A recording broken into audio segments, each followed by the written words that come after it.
So my next guest says a new HELOC, a big round of HELOCs, right, home equity loan mortgages, would unlock trillions of dollars for the economy, but also warrants there's something about when you pour trillions of dollars into the economy. I want to bring in our author of You Will Own Nothing, Your War with a New Financial World Order and How to Fight Back, Carol Roth. So, Carol, we saw this over the last month is bubbling up. And, you know, we always kind of see they'll drop a seed here, a seed there, a few articles here and there when they really want to push something like this. And this is sort of like a Hail Mary. Hey, let's have everyone go and get a home equity loan, put $3 trillion in the economy. It doesn't cost the taxpayer anything, and we all live happily ever after. Yeah, the question is, Charles, why do you want to encourage consumers to spend more with debt right now? And we have this, quote unquote equity in homes, but we know that that isn't realized until you take it out of the home by selling it. So it does create a very conspicuous situation. And so why would you not want people to capture that wealth?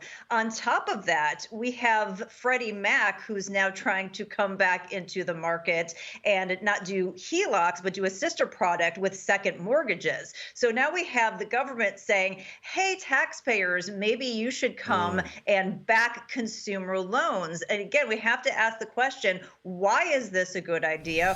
Why do we want people to have more debt-based spending? Why do we want the government to have more debt-based spending? And the timing of this is very curious, Charles, and I think it has something to do with the fact that there's an election around the corner. I'm kind of with you on that one. I mean, it's just, but again, to take this sort of a risk to win an election, I mean, we already see people cannot. Inflation has been so destructive. I want to tap into your small business expertise here because some of this news coming out of the NFIB lately has been really bleak. From your vantage point, what's the state of small businesses in this country?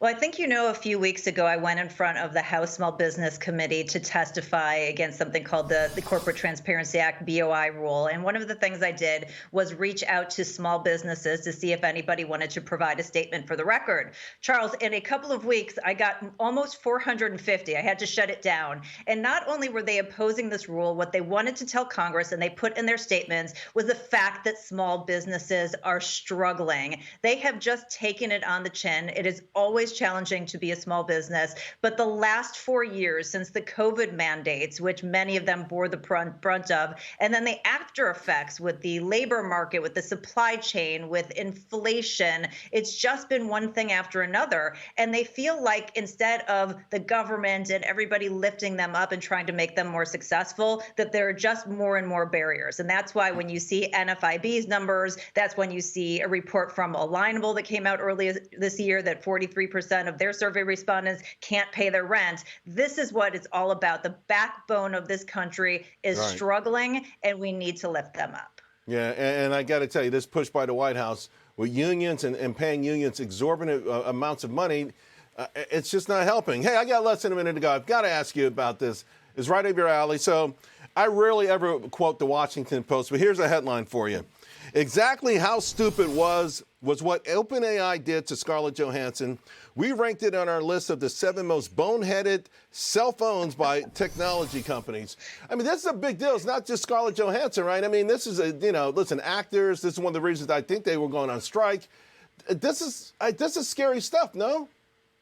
Yeah, I mean, who would have thought that Scarlett Johansson was going to be the leading defender of our individual rights in the digital age? She went after Disney, if you remember, with Black Widow and the streaming rights. Now she's going after OpenAI. At the end of the day, our biometric data is ours, and somebody cannot trade off that for their benefit. If there is a confusion with a brand, which clearly, based on the fact they tried to get her over and over again and she said no, that they're trying to create that level of confusion, that is exactly what IP protection is there for. So I just love the fact that she's the one, back in the day, they had, the Adam Smiths of the world and Benjamin Franklin, and we've got, Charles, Scarlett Johansson. You go, girl. We'll take her. We'll take her. That's right. Right. Seems like we will own something, even if it's ourselves. Thanks a lot, Carol. That's right. Talk to you again soon.